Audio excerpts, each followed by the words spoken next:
Hi, good morning. Today I'm going to be teaching a lesson based on educational technology, and I have created a lesson plan for it.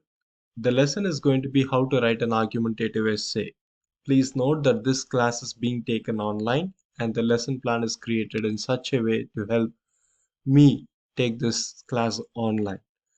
The name of the course is Academic English Writing, and the level of students is intermediate. The age group is between 16 and 18 years. Because it's going to be an online class, the number of students for this lesson in particular, it is limited to 15 members. They will be split into three groups and each group consisting of 5 members. The duration of this lesson is going to be 90 minutes. Coming to the objectives, what do we really want students to learn by the end of this lesson? We really want students to learn what an argumentative essay is, how to write an argumentative essay, introduction, thesis statement, body paragraphs, supporting arguments, counter argument, and how to oppose the counter argument, and then write a conclusion. After they have done this, they are also going to be sent for peer feedback and instructors' feedback. And once it is done, they will come to an understanding of how to write an effective argumentative essay. Now, what are the materials that are required? Educational tools that are required. In my first draft, I had included multiple tools, but after revision, after peer feedback from my fellow colleagues and my instructor, I have removed two of them and I have still included three: Google Docs, Google Slides, and Zoom breakout rooms.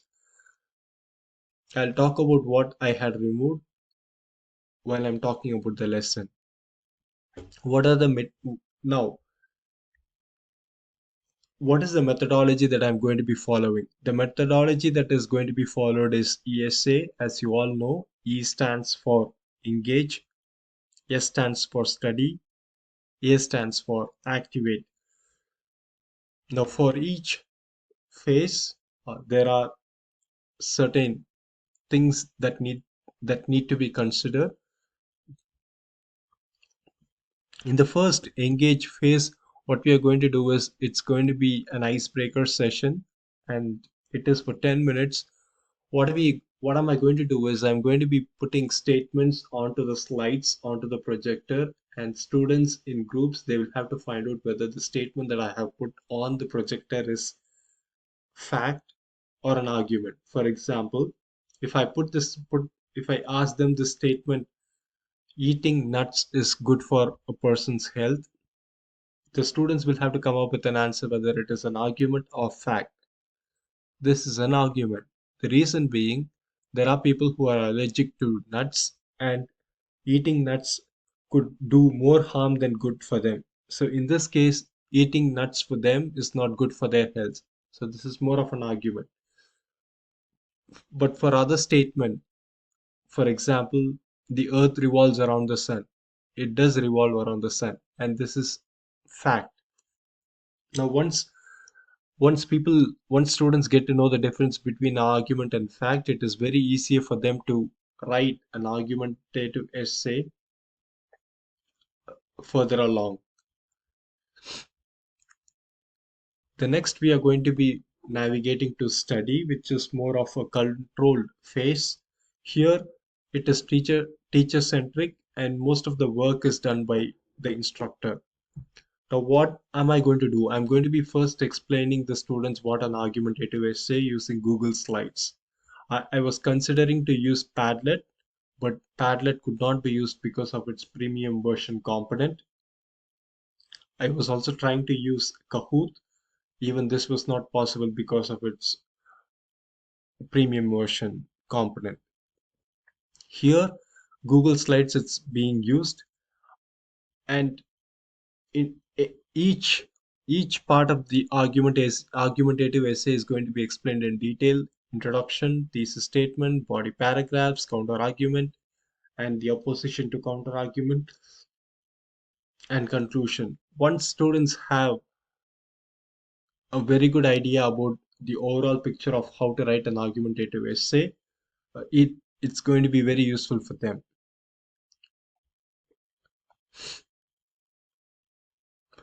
Now, after the presentation, students can always write whatever questions that they have related to the slides that they have seen on Google Docs. Each group can use a single Google Doc, and that Google Doc can be accessible to me, and I can always answer their questions digitally. Now, here we are introducing the second activity within the same study phase, which is how to write thesis statements.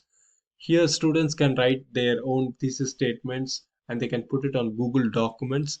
And because it is going to be collaborative writing, I and other peers in their group can always correct or provide feedback to the person who has written their thesis statements.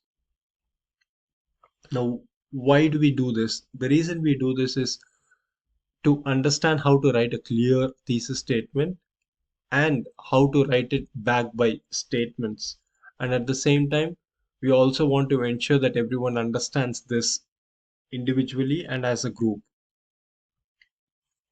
Now we'll move to the third phase, which is called as activate. Here, we are going to be focusing on other elements of this argumentative essay. We had focused on introduction and thesis statements. Here, we will be focusing more on body paragraphs. In body paragraphs, we will have to support our arguments. And once we complete one or two body paragraphs, or even if there are three body paragraphs, then we'll have to go write a counter argument paragraph where we'll have to put forward what others think, and we'll have to again support our arguments in that counter argument paragraph. A lot of things have to be taught, and this is going to be taking a lion's share of time. Because the groups are divided, it is very easy both for me and for the students to engage in meaningful conversations to better understand what their understanding of body paragraphs are. And if ever they have any questions, they can put that on Google Documents and I can always correct them.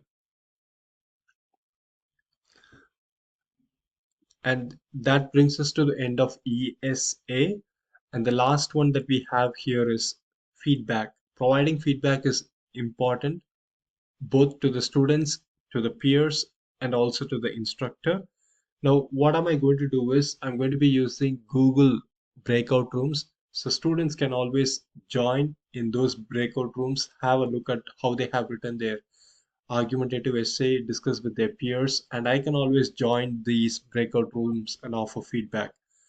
Now, while giving feedback, they also receive feedback, and giving and receiving isn't enough. They also need to be acting upon it.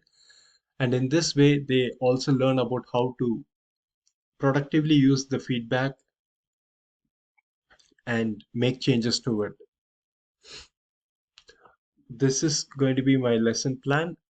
And by the end of this, the students will have a very good idea about how to write an argumentative essay.